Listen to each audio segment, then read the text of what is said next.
Hey, everybody. Welcome to Open the Gates. I'm your host, Matt Burke. And tonight we're going to be having on Eric Weathers. He's going to be talking about his book, Battle Brick Road 2. So if you guys could give a warm welcome to Eric, that would be awesome. What up, Eric? How you doing, man? Oh, man, I'm doing, man. I was just got back from a barbecue last weekend with a bunch of the CG West Coast over at Dillard's house. John Nice. Dillard. Yeah, and he oh man. They had carne asada. What else did they have? Hot dogs, hamburgers. Like it was just like everything you can name it. Pool party, man. BB guns, you name it. It's pretty cool, man. That sounds great. Saw a bunch of people there. Quaff, Hex Allen. Just it's weird seeing people online, and then you see them like in real life, you know. And it's like, oh, you're completely like 3D rendered. It's weird. Some people are, you know. It's weird just seeing them in real life. So you're so used to that flat, and then their voice sounds different because it's not over a microphone or over your headset or whatever. Yeah. So yeah, I had that same thing. I met Vaughn 2019, I think. Whenever he fulfilled Terror in the Trenches or Monster MD, and maybe it was 20. Anyway, I forget. Yeah, it was during the lockdown because we had to wear masks to go eat. Like he opened his door, and it was like, I recognize you, but I don't recognize you. It was like this weird disconnect for a second, and then it sort of clicked. It sort of all fell into place.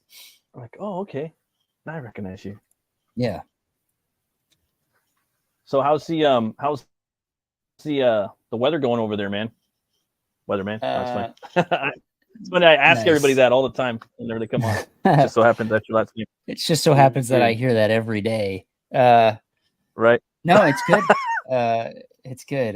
We're supposed to get some rain tonight, so hopefully we do because it's my favorite. Rain is my favorite thing. So yeah, I love the rain, man. I love the I don't know. I just like overcast days. I'm cool with it. I only barbecue when it's like, you know, the fall or winter. So I'm not getting bit up and whatnot. So yeah, that's always a good thing, you know. You've been busy working on a bunch of books, throwing down some letters and whatnot. Yeah, I'm always busy. So yeah, I'm working on some stuff for Malin right now, finishing that up. Should be done this weekend, and then we're going to go through edits and stuff next week. So as long as I don't get jury duty, because that's on the docket. I find out tomorrow evening if I have to go in.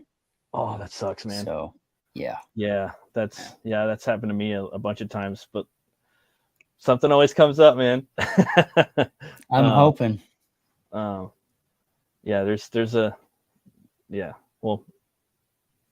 things I can tell you about that after the show, maybe. I'll take all the advice I can get. I'm too busy. I got a couple for you. Right. But yeah, man. And then are you still doing the Twitch show? I remember. No, I haven't done Twitch in a while. It's probably been a couple of years. How long has it been since we've done a stream? It's been quite a bit since I've done Twitch. I honestly don't remember the last time I did it. So no, and I haven't even really streamed on my own YouTube channel in a little while. I kind of do maybe once or twice a month. And even now, even though I should be on there every day, still haven't. I've just, you know, I'm working full time with the Rippaverse now. So that's okay. My day job is there, and then there's the freelance and freelance lettering and obviously drawing Battle Brick Road in my nighttime. I just finished up a page this evening, so it's like, where would I squeeze it in? I don't know. I mean, I would love to do it, but it's like, having it on my schedule, like shows like this and you know, other things for promo it's a little easier for me. So. Yeah, it's crazy, man. Like, I remember watching you doing that, and you were doing the paintings back in the day. I mean, it wasn't that long ago, but that, and then you were doing the Gentleman Scoundrels with Vaughn. I tried to kick that. I was working in a different career at that point, but I would come on sometimes in the morning before work. I'm like, oh, I'll catch these guys with some coffee, you know. It's pretty entertaining. Yeah, I remember you making the chat. Yeah. That was a fun show. We've talked about doing it again, but you know, we haven't really set a time. You guys are busy. Committed to it. Yeah, We both are. You guys are a lot busier now than when you were at that point. I mean, you guys were busy. You guys were busy as fuck back then, but now you're like easily twice as busy. You know, you guys got a lot of in the fires. Yeah, absolutely. So not a bad thing, obviously, but you know, he's got all those books he's working on and videos he's making for people and sort of all that stuff. So like, when do you have time? When do I have time? I don't know. You kind of just have to make the time, but yeah. Then you're thinking time. Like, how many hours? Yeah, it's like. Oh, sorry. Go ahead. Oh, I was gonna say, how many hours a day do you sleep? Oh, I still get a pretty good 6 to 8, somewhere in there. Oh, that's good. That's good. So, yeah, I'm not. Occasionally, I'm up late, like 1 or 2, because I'm trying to get something done or whatever. But yeah, I still get about 6 to 8 hours of sleep. I'm actually trying to wake up earlier in the day. What's up, brother? What's up, Corey? Yeah, I love that, man. Like, I get up at 5:30 and then I go to bed at like midnight. So I get a good, well, I don't know, 4 or 5 hours, but yeah, I mean, I do my day job and I'll come home and like tonight I'm not gonna. Well, I might work on my book a little bit tonight, do some drawings and whatnot. But yeah, just it's like I'm a busy dude too. I was wondering, man, what's your thoughts on Return to Oz? Do you like that film? It's funny. Now that we're returning to Oz, people are asking that question quite a bit. I think it's awesome and creepy. Yeah. Yeah, right. It's got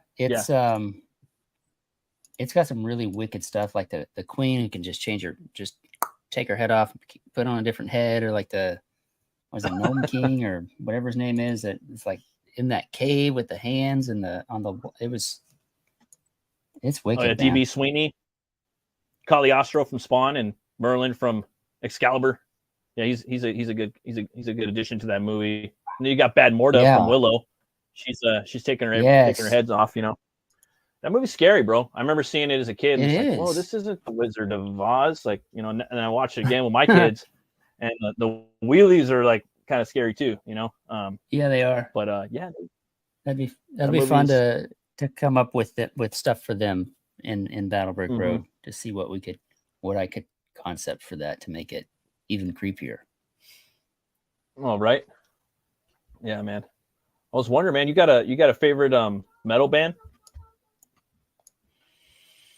Well, yeah. I don't know if most people don't consider metal anymore, but I love Metallica. They're metal. When I'm not listening to them, I'm listening to Megadeth or Black Label Society. That's cool, man. Yeah. In fact, I got to see Black Label 2015. That was a lot of fun. That was a fun show. Saw Metallica when they were here. I think it was 2019. And I haven't seen Megadeth, but I want to. I mean, the guys are all old now, so you got to see them, dude. Yeah. Like, believe it or not, like, oh, damn, they just died. Like, every day it's like someone dies. I know. You know what I mean? Like, oh, they just fucking died. Really? My best friend Dave, like, we have a band, and his favorite band, I don't know if they still are, but is Megadeth, and he play all their songs and stuff. Yeah. That's cool, man. Zach's tearing it up with Pantera right now. I'm seeing a lot of the stuff on the internet or whatnot. He's killing it there. I have a buddy who was able to go to the LA Metallica show for their M72 tour, and Pantera opened the first night with Zach Wilde and all that. It's like, that's badass. Right? It's just, that would have been cool to see. There's a show, like, there's 2 shows I want to go to. Like, there's this festival in Germany called Wacken, and that's like every year, and it's like 3 days, and it's basically like Lord of the Rings, you know. And there's like there's all these bands and like food vendors, and it's just crazy, dude. And it's in Germany. It's in the Black Forest, I think. So I want to do that one. And then there's this one of my favorite bands, In Flames.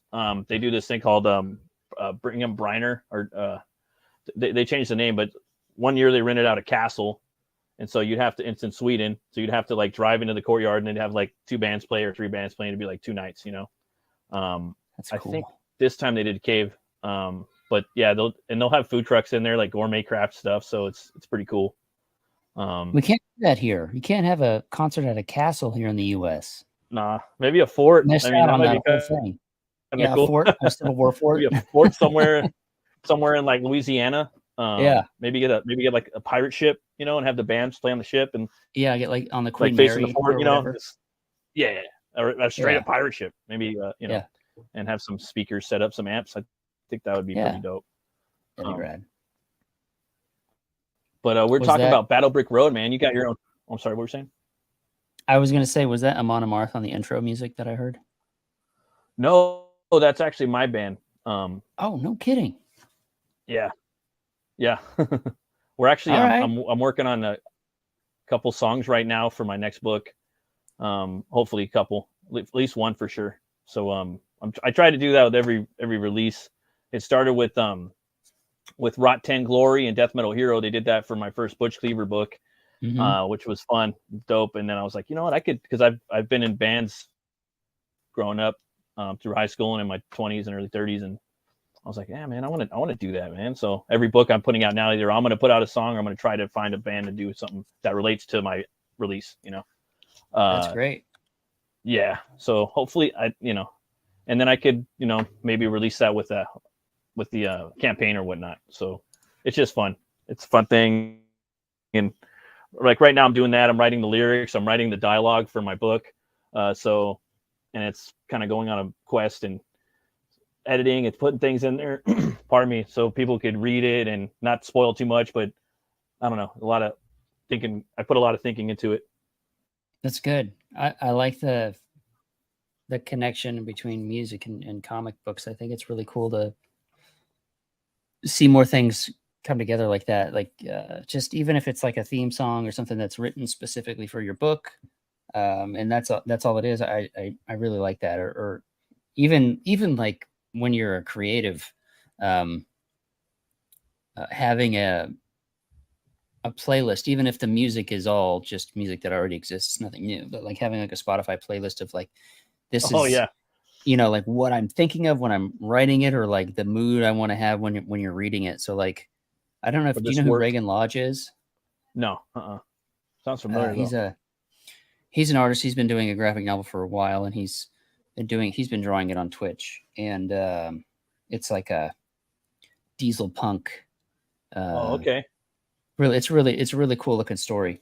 But he put out a Spotify playlist of like, the book's called Wyatt, and it's like, this is the sound. This, if he could have a soundtrack, it was this, and stuff from like Alien and just all this stuff from the 80s and 90s, and it had all these soundtracks, and it's like, okay, I get what you're going for this, for that vibe. Yeah, totally. Like for that work that you're working on, this is the music that inspired said work, or I was listening to this music for said work. That's pretty awesome.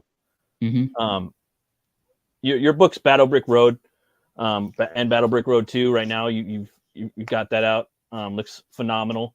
I've known you for a while now. I actually did some fan art for the first book, and it was published in there. That's right. And it was fun. And believe it or not, I did like, I think 10 different thumbnails for that. Just and I would yeah, it was a lot. But for some reason I landed on that one, and I go back like, damn, I should have. Sometimes I'm like, I wish I picked a different one. But I know who you are. But for people that don't know who you are, maybe you can tell the people that are watching and that are going to watch the replay maybe a little bit about yourself. Sure. If anybody out there watching doesn't know who I am, my name is Eric Weathers. I am a freelance comic book creator. I do a whole lot of lettering. That's sort of like the day job. I work right now, as for the past 4, 5, 6 months, I work full-time with Eric July and his team. I'm their I do their lettering for their books, and all of the like getting it ready for print. It's called pre-press. I do various design work, various spot illustrations here and there, just sort of like just a part of the art team, with a specialization in obviously getting the books legible and printable. When I'm not doing that, I'm lettering basically all CG books, or a whole lot of them. Wrapping up some stuff for John Malin right now. Like I just did some Cyberfrog stuff. I mean, I'm on over 150 books at this point, that have my name on them. So that has sort of been what I've done for the past 5 or 6 years. Alongside that, I do draw my own book called Battle Brick Road, and it's a dark dystopian retelling, reimagining of the Wizard of Oz, sort of set in this not too distant future where the world is a desolate wasteland, and this other world, this other land was created and has been hidden through the sands of time, and Awesome. our protagonist finds it and goes on a journey through that world, trying to find her dad. But yeah, that's what I spend my time doing, is either lettering or drawing. So I stay busy.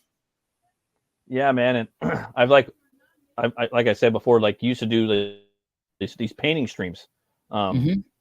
You're a pretty good painter, man. Your work's pretty badass, dude.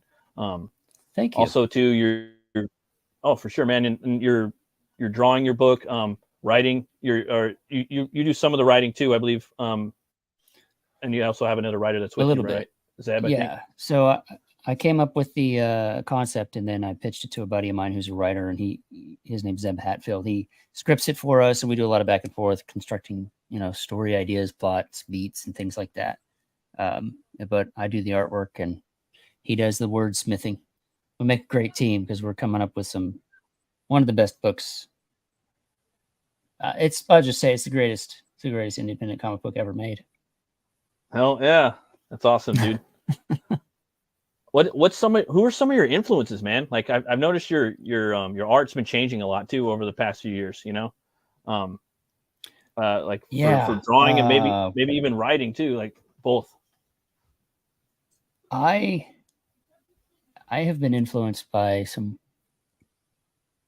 different artists as of late. I'd say my biggest two influences are Dave Raposa, who is an illustrator, concept artist, painter, comic book artist, kind of does everything. That's awesome. Dave Raposa has been a huge influence on me, not just like artistically, but just even like work ethic, like just everything he does. It's like, how does he get so much work done? I don't get it. Right. And then I've really, really dug Pepe Larraz's work as of late. He's really hitting a stride. And he has a way of painting his line art that I've been trying to figure out. I'm getting closer and closer to it. So yeah, those two have been like, I'm always looking at their artwork. I'm always consuming it and sort of trying to ingest it into my veins and just sort of, do my best to have my art sort of sit up there and, at least in my eyes, feel like it can, not that I'm as good as them, but, just sort of feel like maybe it fits in a way, Oh, that's cool, man. And then as far as like, you do some writing. Do you have any other like doesn't have to be comic book like influences, but like writers that you like maybe? I can't think of his name. It's blanking on me right now. I hate when that happens.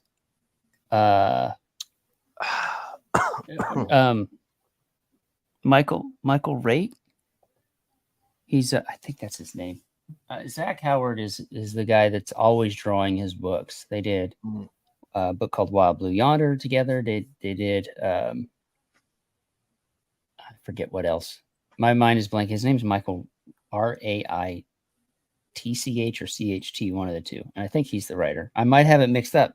But I like his stuff. It's really indie. It's really like telling kind of non superhero stories. It's kind of stuff I like, is sort of the more grounded stuff. So, but yeah, he's the one that comes to mind. Who else? I mean, honestly, I really like, I don't mean to, beat the drum for him too much, but Vaughn is massively a fantastic writer. I love his stuff, Von Klaus.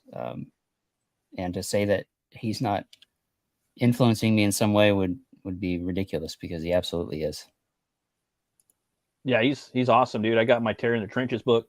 I can't wait to read it and do a review on it. Got to find a beer to match it up. Yeah. The Monster MD book was phenomenal, and yeah, I can't wait to read that.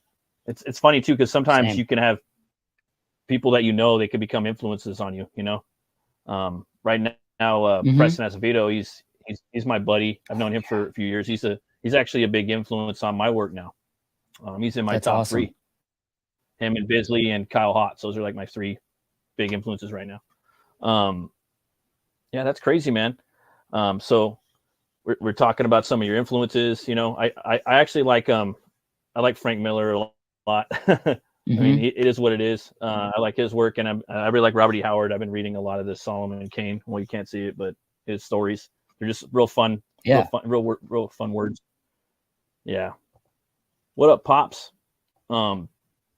So yeah, man, I got the Battle Brick Road 2 store up right now. You have a store campaign or a site now, right? So I was wondering if you like, I could share it, or if you want to share it, it's totally up to you. No, go ahead. Yeah, go ahead. Okay, cool. Put on the waiting music. Dun, dun, dun, dun, for Jeopardy. Let's see here. Yeah, man, it's crazy, dude. Just like your take on the book. Obviously, I read it and I really loved it. I can't wait to get the second one. It's just cool seeing your take on Oz. You know what I mean? It's been a lot of fun to work in this to play in this playground and work on Battle Brick Road, Battle Brick Road, and just in general, like the whole story. It is a what's up, Dan? It's a wild place. It's a wild world to sort of put characters in, and I don't even think I've tapped it fully. Potentially, I don't think I've tapped its potential fully in my artwork yet. I think maybe looking at like book 3 and 4 before I'm like fully realizing like what I see in my head to really get it on the page. And it's been a struggle because I don't want it to look too whimsical or too like over the top, but I don't want it to be too just bland or regular. So it's fun to sort of play with things to make it its own, make it, our version of what Oz is. So, I'm looking forward to continuing down that yellow brick road, as it were. Yeah, man, like just like your take, with the scarecrow and the lion. Like just I never would have thought of that. You know what I mean? It's really cool, and just the whole like, ballistic, military approach, almost to the world of Oz. It's just something really cool I never seen before. Drew me right in. Thank you. Yeah. It's one of those things that's like, well, why hasn't this been done yet? There's been there's been a lot of different takes and Oz inspired stories and all of that, but I don't think it had been done like this before. So it felt like like I said, like how is it me that came up with this idea? How has it not been done already? Well, like there's some brutal Oz, like brutal metal Oz, things like that, Yeah. But I don't take them. To me, that's just fun. Yours, to me, it's more serious and grounded, like in the world, and it's like that's the way I see it. I take it seriously, Yeah. And it's like ain't messing around. I think that I was talking on the other stream. They have a Call of Duty skins of Spawn now. I don't know if you saw that. I saw that today. Spawn, and I was like, wow, yeah, that would be cool if like there was like a Scarecrow one, man, or a Tin Man, or even they did that back in 2020 with Modern Warfare 1. I think it was. There was like this Scarecrow looking. I think it might have even been called Scarecrow, really, or something like that. Yeah, because I was like, because my book was funding, and the art was out there, and it's like, that looks very familiar. I mean, it wasn't like it didn't look exactly like my character, but it was pretty neat to see, like, okay, some resemblance. Yeah. Okay. I mean, he's got the mask, and I'm gonna look that up right now because right. I don't remember what it was called, but maybe it was just called Scarecrow. It's interesting, right? Let's wait and see. Yeah. Yeah, the Spawn. I haven't played Call of Duty in like 20 years, but I was like, damn, I'd like to play that if I can use his chains and escape. You know, kind of like the Darkness game. They had a first-person Darkness game, first-person view. Oh, I remember. Yeah, the Top Cow comment. Yeah, my little brother had it, and Mike Patton from Faith No More and Mr. Bungle, he voiced the actual Darkness. You know, so he could do all these crazy vocal patterns. It's pretty cool. Here, I found it. Yeah, man. I actually. Oh, let's take a look. Yeah, yours is way better, dude. Thank you. Like, this is cool and all, but it's just like, kind of. Yeah, it's the stitched face and all of that. It's like, it's close, but it's certainly not like a. I can't expect them to have seen Battle Brick Road and all of that. So. No, I don't think so, dude. Yeah, it's just kind of basic. This right here. But like yours would be sick, dude. Like with the sights and whatnot, you know. I want to do a Battle Brick Road video game, so yeah, that'd be awesome. Like there could be different types of games, like first person, free, like, you know, like Zelda. There could be that, beat 'em up, like different. I could see so many different styles of video games. Yeah, right here you got the first cover right here. This is your cover, right? Yep, cover A, drawn by me, colored by Brett Smith. Brett R. Smith. Really like that cover. You. And then right here you got this is the Malin Ethan mashup cover, right? It's just Malin. Ethan never inked it, so it's no shit. Okay. Yeah, the line art that John provided was more than enough to just say, let's just go with that and get it colored. So yeah, again, that makes sense. Colored by Brett Smith, and that's the first time they've been on a piece together since Jawbreakers Lost Souls from like 2018. So sort of bringing the band back together, so to speak, for that cover. So, you know, I lettered that book too, so it's like a trifecta for that cover there. It's like the first CG book, like reunion in a way. In a way, yeah. And then right here you got the Battle Brick Road 2 cover SE. So I remember you were saying that no cover is the same if they were to back this one possibly at some point. Yeah, so every version of that rolls off the printer, it will be unique from every other one. We're using a printing technology. It's like a collage printing technology that a lot of times used on labels and things like that, with just sort of generic designs to make labels all different colors, and not everyone's the same. Nutella did it. They did like 7 million variations off of like 6 different designs. And so our printer like presented this to us and was like, oh yeah, we're going to do that.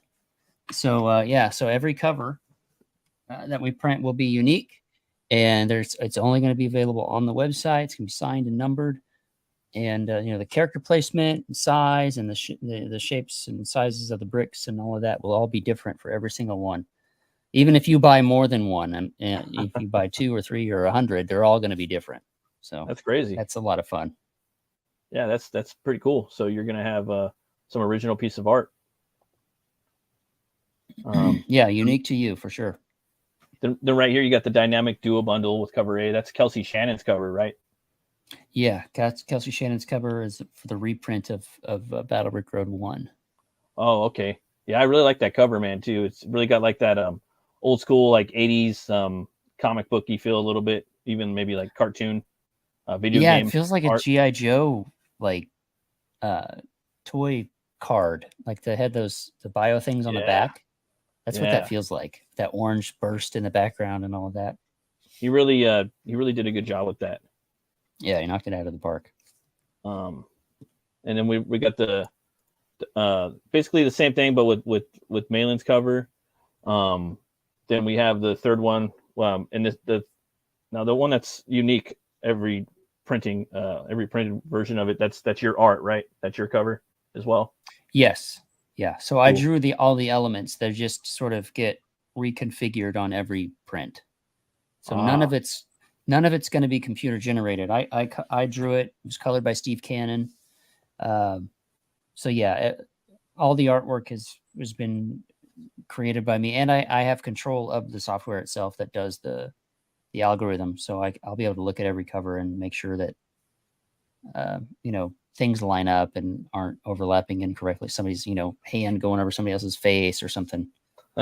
things like that. I want to make sure that the cover looks good when the customer gets it too. So that's sweet, man. Important to me. That's pretty innovative. And then right here you got. I think it's the first time ever in comics. So I never even heard of it before. That's pretty cool. And then right here you have your cover, Malin's cover, and then the one we were just spoke of. You get the three covers. Mm-hmm. That's cool. And then right here we got the super fan bundle. That one's got some music with it, if I'm not mistaken. Yes, we have a record we're doing. It's a 7-inch, 2-song EP, two-sided, one song each side, and we've got a theme for Scarecrow. Nice. Called The Reaper Cometh, and a theme for Tin Man called The Spark. And it's sort of awesome. storytelling in there for those characters, but in music form. I like that. I can't wait to. I mean, hopefully one day I get to hear it. And well, then you can right now. So really? The music's out for free. If it's on my YouTube channel, also on the website itself. You can, like in the add-on section, if you wanted to just buy the record or add it on to an order, in the underneath it, the songs are there. You can actually just click them and listen to them whenever you want. That's dope. I think Zeb is working on getting them uploaded to like Spotify and Apple Music and all of that, so that we can get it out there a little bit more. But obviously, if you want the record, it's going to have its own sleeve and all of that. And yellow vinyl. We're kind of making it special. So having that collector's item, even if you don't even have a record, you can hang it up or something. Super rare in terms of comic book creators doing original soundtracks and things. So, and then you got the Battle Brick Road print collection right here. I think you were saying something like was the prints that can tear out, if I'm not mistaken, something like that. Yep. So we're working with our printer to dial in exactly how it's going to be done. The easy one is micro perforation, which I don't love, but if it's all they can do, then it's better than not having it at all. So that would be like you'd fold it and tear it out. But what I would like is that the kind of binding you get on like a notepad where you can tear the pages out and then put on that strip of glue. That's what I'm envisioning. But essentially, yes, it's going to be an 11 by 17, so full print size book with 10 plus, depending on funds, we might be able to add more pages to it, but at least 10 pieces of art, all new, all just for this, never before seen. We're not going to throw in any covers in there that have been made or anything like that. So 10 artists from around CG that want to be a part of this. We've got Dan Lawless, Shanthan Jetty, I'm going to forget some names, Chad Townsend, Irene Strakowski. I don't know how to say her last name. Renee Draws. I think there's one more, but his name's escaping me. I think. Or maybe there's not, and I just don't know. But there's some other people I'm reaching out to say, hey, I'll be a part of this. So some heavy hitters. Get 10. Yeah, and then we're going to have an art contest in the near future. And then whoever wins that grand prize, first place, will also be in the book, in the print book. Nice. You hear that, all the artists out there? Start doing some fan art. Jump on these art contests. There will be a cash prize as well. So, get in there. You might win it. That's I do that sometimes too. Like if there's dude, those are fucking posters. You said 11 by 17? Yeah. So you're basically getting like a book of posters that no one's ever seen before. That's pretty awesome. That's pretty innovative. Yes, sir. So you're just charting some new territory, Eric. That's pretty awesome. I try. When you get on the first book and you're gifted the gift of a Kenneth Rocafort cover, how do you right? How do you go up from there? You gotta break down barriers of like the first time any comic book's ever been printed this way, or like a poster collection that nobody else has done yet, or a vinyl record. Now I don't know what I'm going to do for book 3 and 4. It's we'll see. I'm sure you'll do it. Not only are you the weatherman, but you're the idea man. There we go. Yeah, but Rockerford, he's one of the like, I mean, we have a lot of visionaries in CG and in the world too, but he's really up there like in the extreme visionary set. I think like top 3 dude of our time, with just his art, in my opinion. Corey was wondering if it's a cash prize. Yes, first place, probably top 3 will get some monetary thing, but number 1 will get in that book as well. That's cool, man. The details to come at a later date for the art contest. And then right here you got the big bundle right here. This is the I Want It All, and right here you got the first printing of the first book. You have cover A of this book, Malin's cover. You have Kenneth Rockerford's variant cover of the first campaign, probably. You also have the variant cover that is completely unique to you. You also have Kelsey Shannon's print of the reprint of the first issue. You have the soundtrack. You have the Battle Brick Road print 11x17 tear out book, and also you have Operation Zephyr, which is an awesome book too, from the first campaign, where it has all that behind the scenes goodies and the fan art in the back. I really like that book. Just like the way Vaughn put it together. I think Vaughn did, right? So we had a Ryan Honorado do the initial layout of like the base pages of like what the background of the pages were going to look like, and then Vaughn went in and put it all together. Yeah, that's dope, dude. I like what he does. What he does with like how he did with the Terror in the Trenches. Just a lot of like back matter and like his dossiers and things like that. Yeah, looks really cool. Yeah, he's awesome with that. Again, something I haven't seen with those terror files, I think he called it, and they have the terror vial as well, the gas vial. I haven't seen that either. It's really cool that people trying to do new things. I love that's one of the reasons why he's an inspiration, is because of like the ideas he comes up with too. It's like, oh wow, you got to too, man. Like you got to bring, you got to kind of stick out. You know what I mean, in the crowdfunding industry. You got to kind of think of like at least something if you can. I mean, you don't have to. Obviously, it's a story that's going to sell. The art, and the art's going to bring people in. The story is going to bring them back.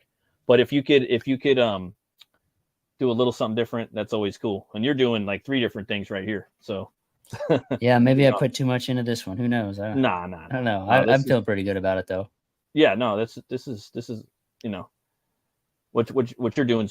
It's awesome, dude. It's nothing crazy to for me. It's made me want to buy it more. But this is cool, man. And I love your site. I think this is like they say in the movie The Aviator, Scorsese. It's the way of the future, man. I think that everybody should have their own site like that. It's certainly not easy. There's a lot of work that goes into it, and I can understand why people wouldn't want to do it, especially if you don't know how to do any website stuff. Yeah. Or if you're just too busy with everything else, maybe having somebody do it for you. But I'm just following the footsteps of those that have come before. I can't take credit for being the first guy. Obviously, Eric's doing it. Eric July did it. Michael Bancroft did it. Stuntman Comics, they have their own website. 9 Lives have their own website. So I like. Yeah. What's that? Sim Potier, Eek Slayers. They got their own website too. Yep. A lot of people, man. I like it because one, I mean, obviously the biggest thing is you don't have any platform fees. So the money that you make goes directly to you. And when Indiegogo is out there shadow banning accounts and you don't even show up when you search for the title of the book, it's like, well, what am I paying this 5% for? It's like, right. Like, but I mean, EVS did $1 million on Wreck Planet.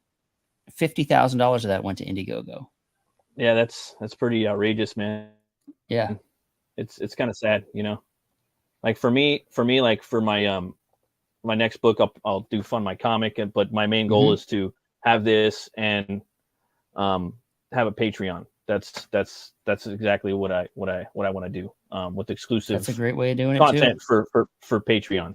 I've seen creators do it. They have their own website and Patreon. Patreon gets their own content. But yeah, man, I think but ultimately you got to have your own site.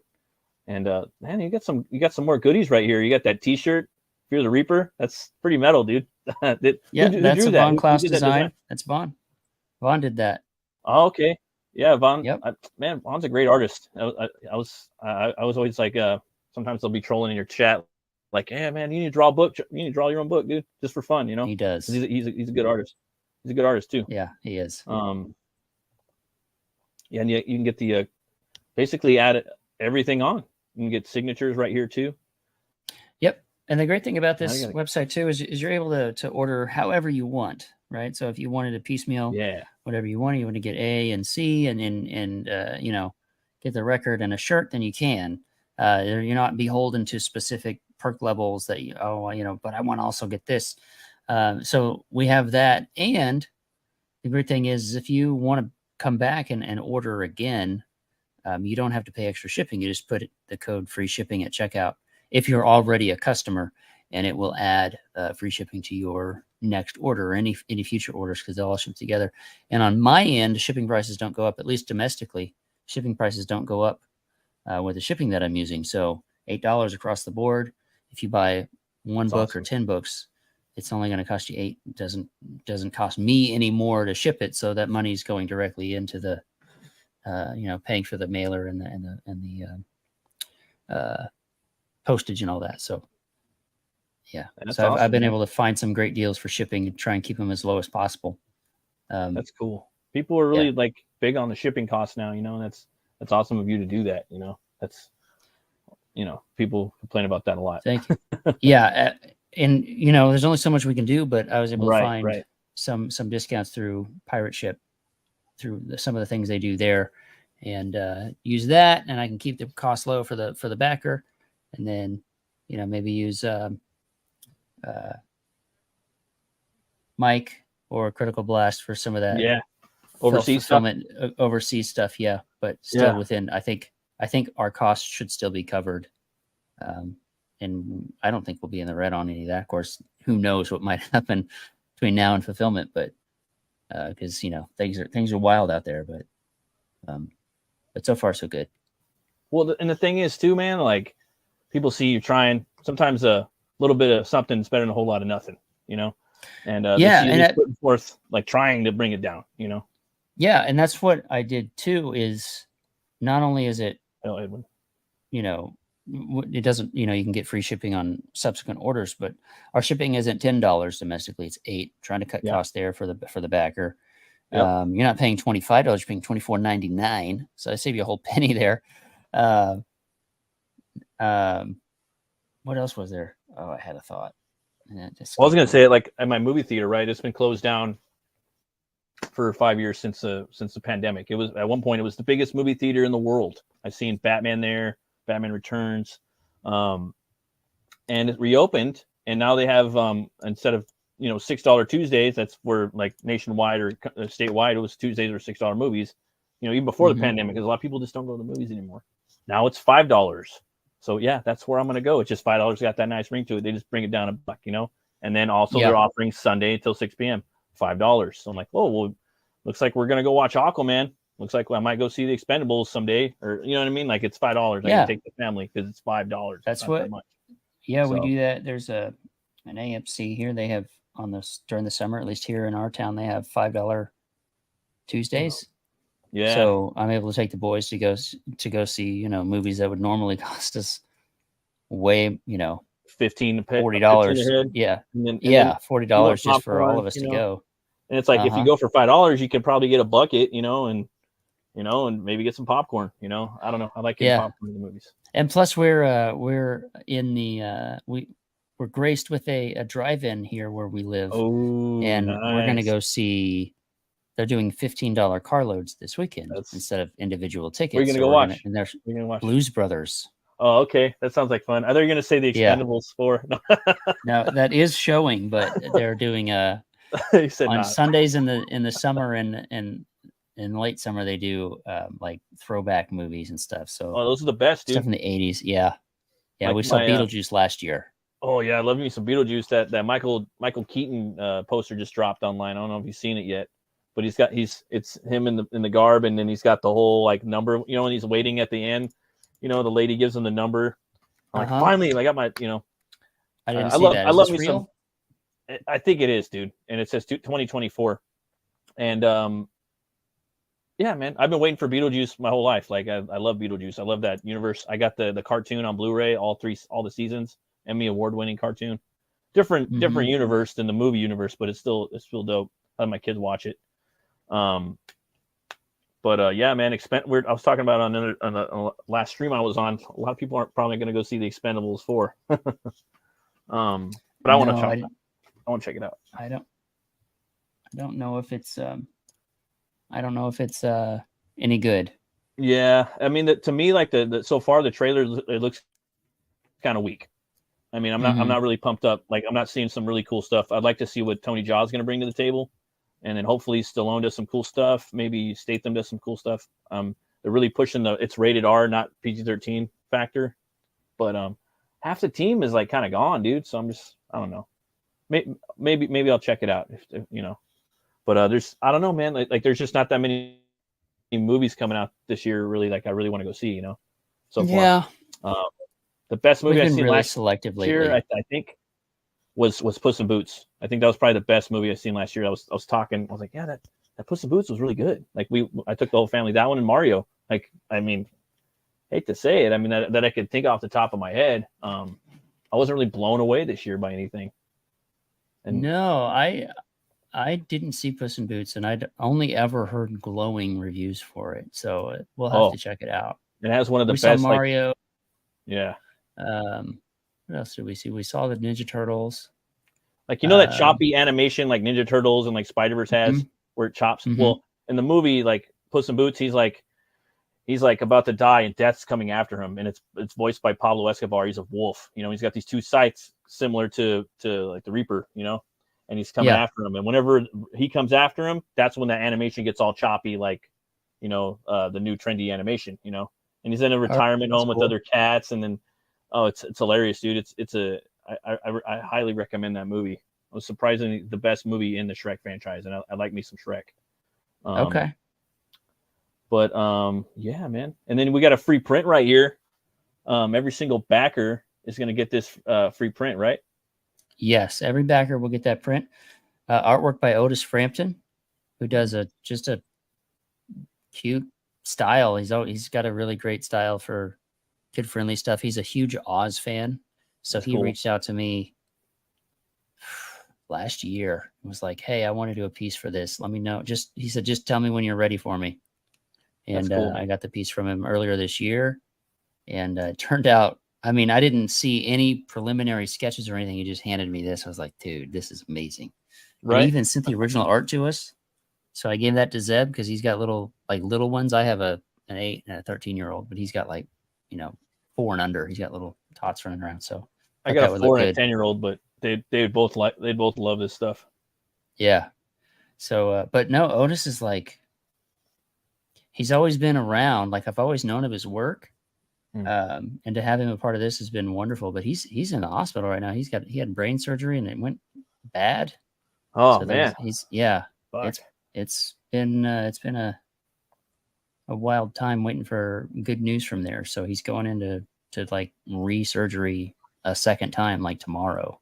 Well, I'll be praying for him. I know how that is. Yeah. My dad's had brain surgery multiple times. Yikes. It's pretty rough, but my dad's kicking and he's kicking ass still. So we'll put some prayers in for him. Appreciate that. I love this scene right here. Oh yeah. That popped in my head earlier too. And I've talked about it before in the past, but I'll do it again because it's fucking metal.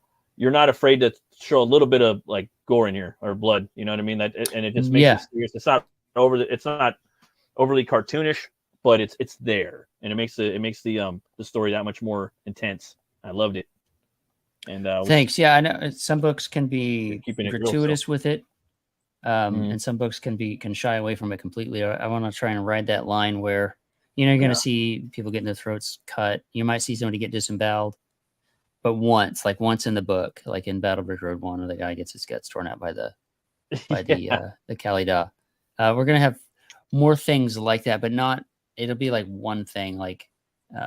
kind of like how if you watch Indiana Jones, there's that one scene where the guy's that, face that melts. Face melter. Yeah. Yeah. Yeah. Or So like heart rip. one of The those. heart rip. Yeah. Yeah. But not have the whole so book. brutal. Just be, yeah. Yeah. Like it brings the levity and the balance to it, right? You just gotta have that one. Exactly. So no, I hear you, man. That's awesome. He would be a cool cosplay, bro.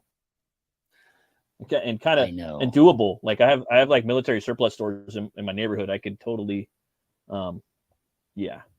I think he'd be a cool cosplay, when I'm at a convention and somebody shows up in full Scarecrow battle gear with the sides and like Scarecrow?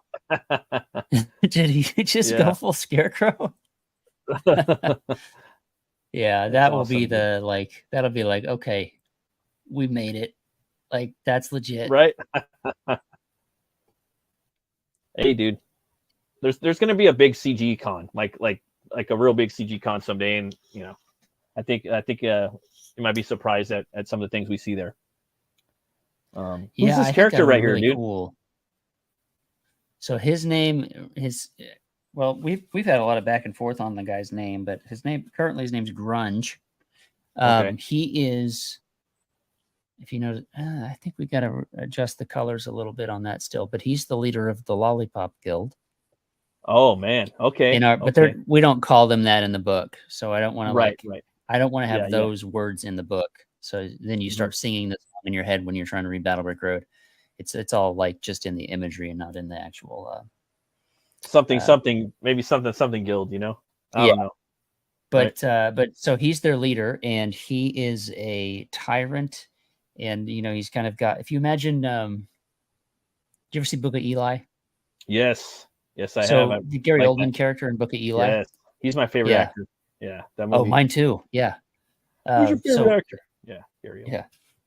Dracula.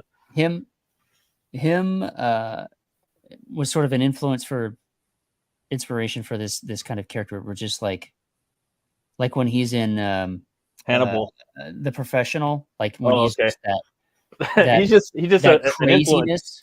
Because it's funny you say that, because I'm thinking of him in Hannibal as well, but I'm also thinking of him in Fifth Element, like with the bald head, you know. So Gary Oldman, yeah, that's cool, dude. His wild craziness in The Professional is sort of sort of where I picture him in, like this character's Grunge character, and he's their leader, and he has this. They are basically human traffickers, and since Thea killed the Watcher of the East in the first book, spoiler alert, with the dropping of the drop pod, he's out a big client. He's out a big customer who would pay him a lot for people, for bodies. And so he's not happy about that. And Scarecrow's not happy about him just existing in general. So there's a vendetta there that Scarecrow wants to fulfill. And Grunge is a part of that. He also that you don't see it much in the images here, but that staff he has is his way of sort of in the world. There is in Oz they created these labor mate bots. The wizard and created these labor mate bots, and they were manufactured in East and West Oz, and they were just made to help people with their daily chores. And think of iRobot, right? Yeah. Well, he and several other people have figured out how to reprogram them for an army. So that's part of that background war that happened in the past. Is he reprogrammed a bunch of these bots, and that device he carries around is a part of that. Oh, that's cool. So he controls the bots with his staff, pretty much. Well, he can sort of disable them and get them reprogrammed. So, and then if anything gets out of line, he can use that to make sure they don't get out of line too far. Do you have a Winco where you live? A Winco grocery store out there? No. So I guess it's like a Midwestern store as well. It's called Winco. It's employee owned, but they have a big like Zamboni, like 4.5 feet tall robot that goes and cleans the whole store and mops the floor. And it's big, dude. And like you have to, and it goes beep beep beep. So it's like, yeah, you think of the little, discs that we have that go around and clean our house, but Roomba, now the Roomba. But now we have these big, like Zamboni size things that go through the grocery store, and it'll stop and it'll get in your way, and like it's huge, and it cleans the whole floor, and it's in there all the time, every day, because I usually go by the store, like the grocery store, probably like 2 or 3 times a week, and yeah, we're not that far off from there, dude. We're actually kind of there, Yeah, different. Yeah, there's I don't know, just a regular mop bucket and a low-level employees. All you ever really needed back in the day. Right? Exactly. There's a Tin Man right there, huh? Yes, it is. So will the Tin Man, will that face ever open up? Well, there's nothing in there but gears and circuitry. Okay. There's not a human in there. He's a robot.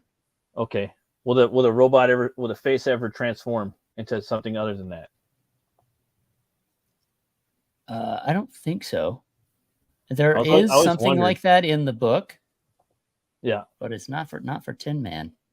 That's crazy.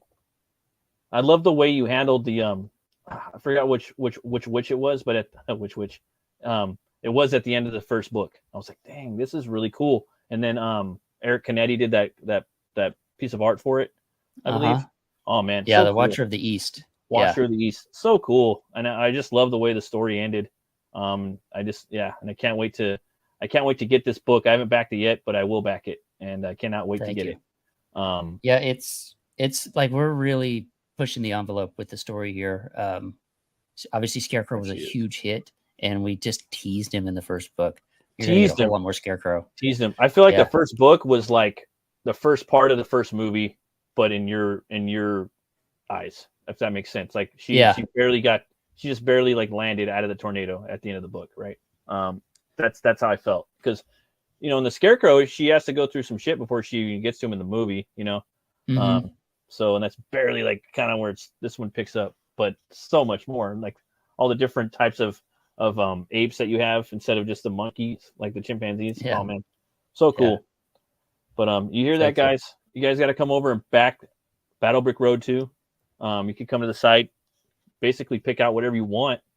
And then there's this code right here for free shipping. I have the link pinned to the top of the chat. So if you guys want to pick it up, you can shoot up right there. So yeah, man. The first 30 days ends in a little over 3 days. I will extend it for another 30, sort of keeping in that whole, Indiegogo crowdfunding thing. And then after that, so that'll end, I think, just before Halloween. After that, any of the sale prices that we have, the discounts we have for bundles and stuff, those are going to go away. So those will all be full price after the end of the second run, the second leg of the campaign. So if you want to get in, you want to save a few bucks, this is the time to do it. Hell yeah! So get in right now while you get that good amount. And I was wondering, what's some of your approach to thumbnailing and setting up a page, dude? Like, I know you do digital, but as far as your thumbnailing, do you thumbnail digital as well? Yeah, everything I do right now is on the computer or on the iPad. So I'll just thumbnail out based off of whatever the script entails, and then I'll make adjustments if needed. Whether or not I need to move something to a different page, or maybe even cut something out, or combine panels, or split one panel into two. If I feel like the story could be told differently or more efficiently with the way that I like to draw. But I'm really rough, really loose with my thumbnails. Right. And then I'll even on digital, I'll still draw them very, very small.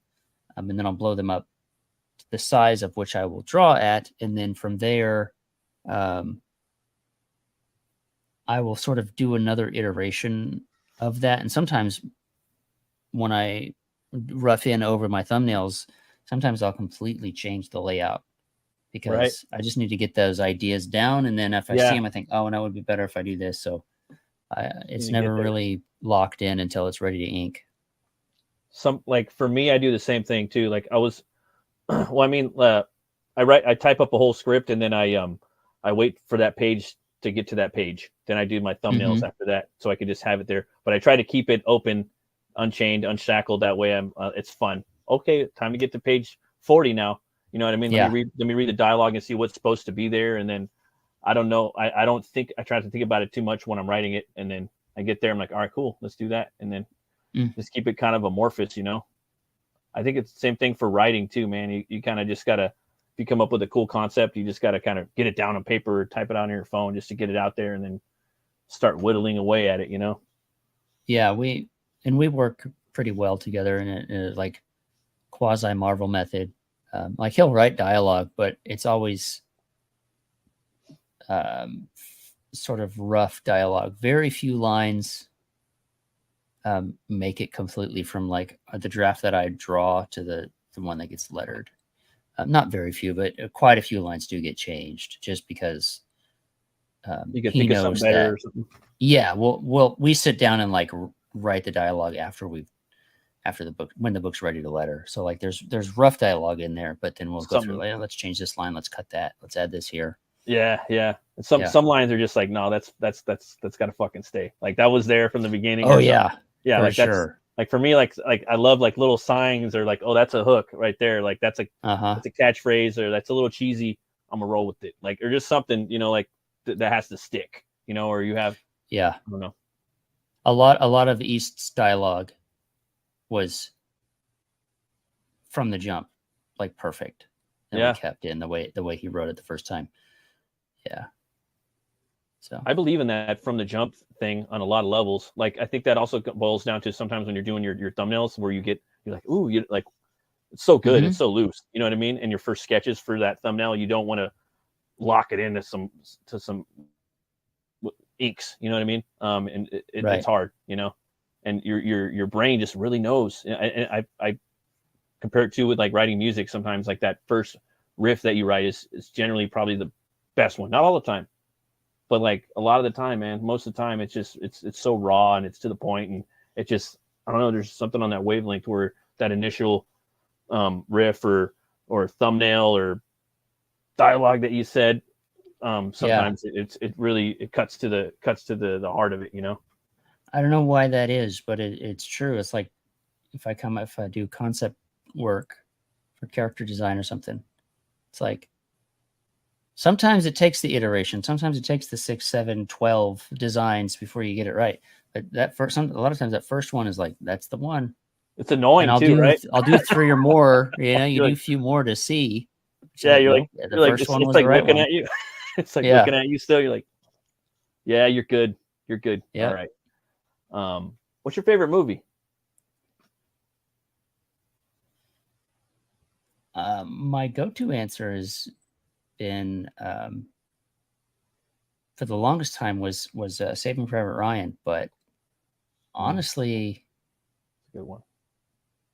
I think The Martian right now is probably really. Wow. Might have edged it out. Yeah. Okay. I could watch. That's one of those movies that I watch. I've never seen it. A couple times a year. Wow. That's Ridley Scott too, right? Yep. Ridley Scott. Yep. Yeah, I watch it probably 2 or 3 times a year. Like it's just like it. Yeah, put it on. Just the one. The other movie that I do that with is Edge of Tomorrow. Oh yeah, that movie's pretty badass. Yeah, I like that movie a lot, dude. I liked Oblivion too. Like I only watched it one time, Oblivion. But I thought it was really cool. And I think there was like, okay, so it's been a while, but I was watching like special features on it, a documentary, and I think there was like some really cool, like it was either a graphic novel or there was really cool storyboard art that looked graphic novel-esque. Went with it. That sounds familiar. I don't remember if it was based on one or not. I know Live Right Edge of Tomorrow was based on a manga. One. A manga, that's right. Yeah. And it had a different title, I think. It's All You Need Is Kill. All You Need Is Kill. Yeah, that's right. I remember that. Yeah. Yeah, that's pretty awesome, man. Yeah, I remember there was another movie. Say those 2 are probably my top. That I just kind of, if I were to look at my most played movies on like, you know, Vudu or whatever, they'd probably be the top 2. So with that movie, right? There's another one that's out with Mel Gibson and Frank Grillo. Do you know what I'm talking about? I think Boss Level. Have you heard of that one? So he has these dreams, right? And I started watching and I was like, damn, this is dope. I'm gonna have to come back and watch it later. Like sometimes I see that with movies I really love. I'm like, all right, I'm not gonna watch this. I'm gonna buy it. I'm not gonna watch this again until I buy it because it's so freaking good. But Boss Level was like that to a certain degree. I was gonna watch it again, and What's up, suckers? What's up, Dillard? Hey, man. How you doing, brother? But he gets killed, and he's reborn again. He gets killed, and he's reborn again. That's how it keeps going. He dies through like these action sequences, and it's that dude Frank Grillo from like Warrior and played Crossbones and Captain America: Winter Soldier. I think. I thought he would have been a good Punisher, a side topic as well. You're not wrong. Yeah, and that was, and then Mel Gibson is like ahead of this whole thing, like, oh, all right, kill him again, fuck him, kill him again, and did Eric cut his hair? That's terrible. No, that's wait, I can't do it. Yeah, I'm pointing the other way. Yeah, that's me. I'm Eric. Yeah. No, I'm just playing. Yeah, Eric cut his hair, dude. You know what? It's funny, but he says that like I didn't recognize you, dude. Like straight up, you like totally I shaved my beard too. It's coming back, but you look like beard, dude. You look like I don't know how old you are, but yeah, man, you look like you're 21. That's what I've actually heard that a couple of times. I'll take it. If a beard's gonna knock off almost 20 years, if I shave it, then yeah, that's awesome, dude. To me. Yeah. But yeah, man, those are I definitely check out. I mean, I guess check out that movie. It looked really cool. I think it's on Amazon Prime, and I do like me some Mel Gibson. I wrote it down. I'm gonna check it for sure because I'm a big Mel Gibson fan. So. Oh, you are? Yeah, me too. Yeah. I can't wait for Passion of the Christ 2. That movie's gonna be awesome. Mm-hmm. And there was this movie that I like, one of the best movies I've seen in recent years that I like a lot. That like, if it's on, or I'm like, I want to watch it. It's called Brawl in Cell Block 99 with Vince Vaughn. Yeah, and I haven't seen that yet. I don't like Vince Vaughn. Like his comedy is kind of like it was during that like 90s era or aught era where it's just like, all right, Wedding Crashers. He's funny, whatever. Yeah. He's all right, but he ain't like, I ain't smacking my knee at him. You know what I mean? But he did this movie, and he's just a tall dude, just whoosh whoosh, and I'm not going to go into details about it, but it's like one of the best movies I've seen in a while. I really like that one a lot. And he plays this like kind of Southern boy in there, and deal goes wrong with the cartel. I don't know if anyone told you about it before, like the synopsis a little bit. I think I know like a vague idea of what it is, but well, that director is a visionary. It's like P. Craig Zoller. He's a metalhead too, but he did that. His first movie was Bone Tomahawk, and I've seen that, which is brutal. Like that movie's hard for me to watch. I think it's one of the best horror westerns of all time. So he's did that. The second movie was Brawl in Cell Block 99. His third was Dragged Across the Concrete with Mel Gibson and Vince Vaughn, and that movie's really good too. But writing all these down. But it's kind of like Tarantino-esque in some ways, that one. Mm-hmm. But Brawl, like, so he's in the beginning of the movie, he finds out his wife's cheating on him. He's a mechanic. He just starts beating his car up, just tearing his car, just beating the crap out of it. He goes home, and his wife is a lady from Dexter, which was an interesting show. He gets back. He's an ex-con. He has to like basically do some drug deals with the cartel. He meets with the cartel. He's like, all right, we're gonna go and pick up these drugs on the boat. I'm gonna drop them off. If the cops come, like, just drop the drugs and run. Don't shoot cops. What happened? They shot the cops. He goes to jail. He ends up shooting the cartel. Like, oh, why'd you do this? He's like, well, I love my country. Da da da da. All right, dude, whatever. They put him in prison. Udo Kerr from like the German actor. I don't know if you know who Udo Kerr is. He was in like Blade. He's like, you'll never be a Fleur Blood.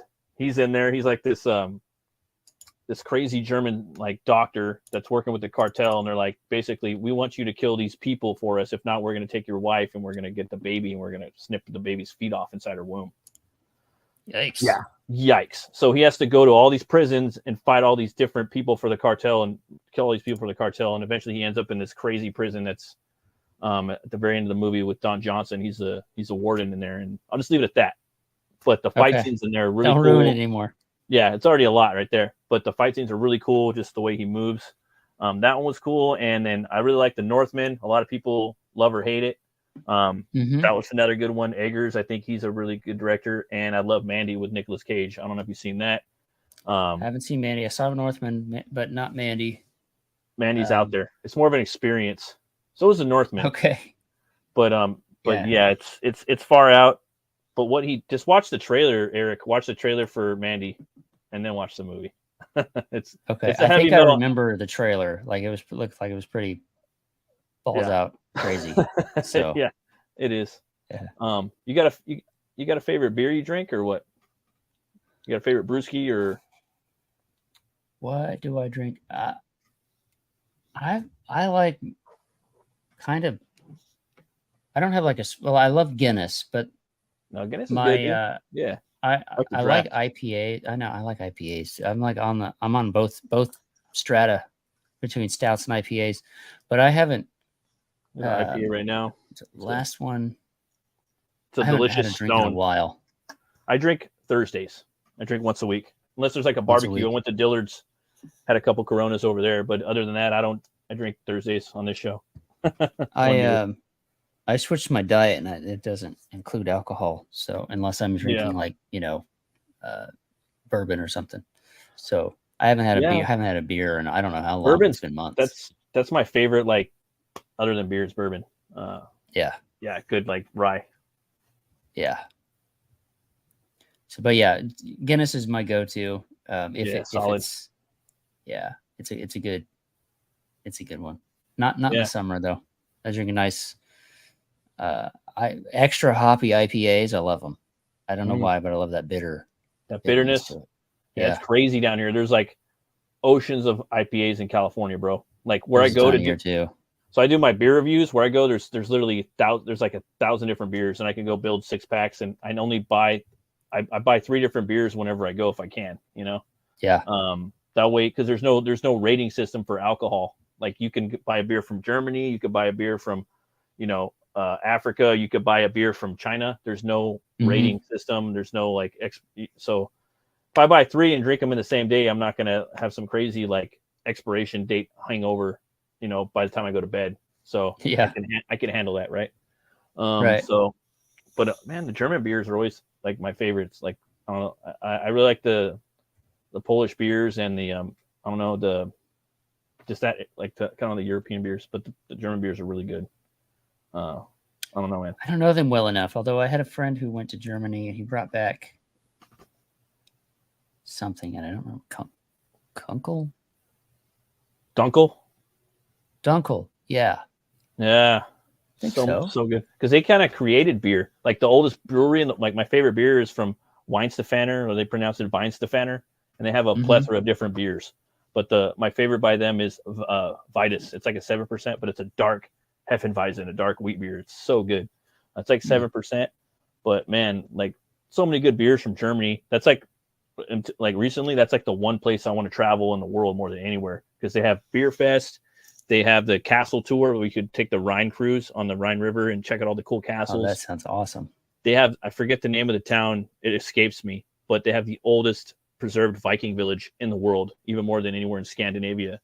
They also have the Black Forest. I'd like to go there and just check out some of that stuff. And Wacken, that's another thing. I'm just like, wow, dude, I want to go check out all the stuff there. So, yeah, and they got all that beer. I've never been out of the country.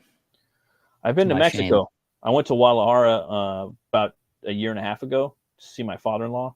And, man, dude, it's like Gotham City, like in Mega City 1 from Judge Dredd put together. And they have this massive fucking art district, dude, like with all these art supplies, like food, delicious tacos everywhere. This massive like art like section where you could buy all these different types of paper and pencils, multiple stores, I might add, and these beautiful Gothic, cathedrals that have been touched by the World War II, by the Nazis. They didn't bomb them. They didn't fly down there, So yeah, it's like, wow, man, I could totally like live here, and it's so many Gothic cathedrals like in one spot, So I don't know. I really like that place. I want to go back. I got there in like 3 hours. It's pretty cool. That is cool. Definitely hard recommend. Go check out Guadalajara, dude. They got I went to this one town called Tapulpa. It's up in the mountains, and it's these pine trees. It's like way up in the mountains, and it's just pine everywhere. It's like you're in Europe. And then you go into the village. It's all like medieval Spain, and there's this badass clock tower. And my father-in-law, he used to service the clock tower there. And that sounds dirty. No one, yeah. No one does the clock tower anymore though, but it's this old clock tower. Like the church is like 300 years old or more, you know? But yeah, it's pretty cool. That's rad. But yeah, man. Well, I guess it's been about an hour or so, and probably gonna call it right here. Thanks for coming on, Eric. Really appreciate it, bro. Thank you very much for having me. I really enjoyed hanging out, talking about everything, movies and Gothic cathedrals and beers, Battlebrick Road. So. Yeah, absolutely, man. Where can people find you at, man? Everywhere. I'm everywhere. Obviously, the easiest place to find me is Twitter, Eric_Weathers. And that's the same on Instagram and YouTube too. You got TikTok yet? That's where I'm at on X. No, I don't have a TikTok.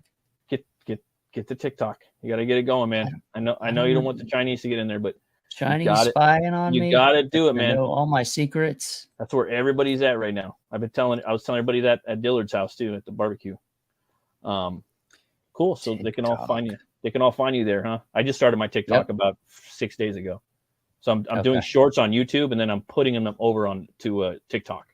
I'm just going on there, you know. So just seeing what's up. But yeah, man. Thanks for coming on. I really appreciate it, man. It was cool. I can't remember the last time I was on a stream with you. I don't even think we've streamed together before. I just know that we've communicated via chat, I think. I think I've been on this show for the first book. I think. No, man. No, this is the first time we've ever. So? I think it's the first time. It's just kind of weird because I've talked to you like on the chat and responded back and forth, so it felt like I've talked to you before. But no, I think it's the first time we've ever. I think it's the first time. Cool. Well, I appreciate you having me on. Anytime, dude. Anytime you want to come on. It's been fun. And yeah, man. You guys know where to find Eric. Go check out Battlebrick Road 2. Battlebrickroad.com. I got the link at the top.